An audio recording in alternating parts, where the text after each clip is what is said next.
Tingnan mo nga naman nakapalaran, no? Bago pa lang ako sa showbiz. Halos mag-iisang taon pa lang, pero sikat na ako.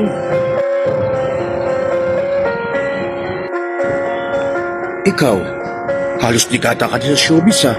Pero hindi ka pa rin sumisikat ng kagaya sa akin. Kawawa ka naman.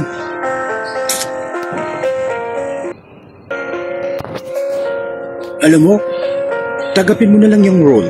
Yung supporting role sa magiging teleserye ko.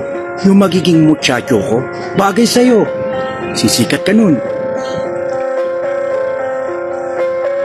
Matagal-tagal na rin ako sa showbiz. Halos mag-isang dekada na nga. Pero, okay lang. Kontento naman ako sinatakbo ng karir ko. Kahit na hindi ganun kalaki ng kita,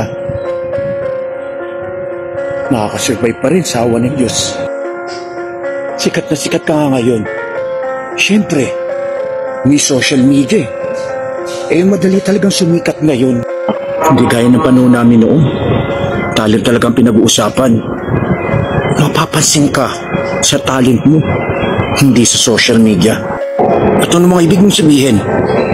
Wala akong talent? Oh, wala naman ako sinasabing wala kang talent, ah. Ba't ka napipikon?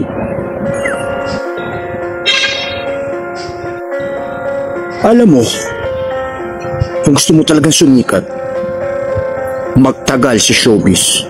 Baguhin mo yung attitude mo. Kaya bago-bago mo palang kala mo kung sino ka na. Huwag kang malingit sa tagumpay. Kaya ka lang naman sumikat dahil nanalo ka sa isang reality show. Yun ang advantage mo sa panahon na to.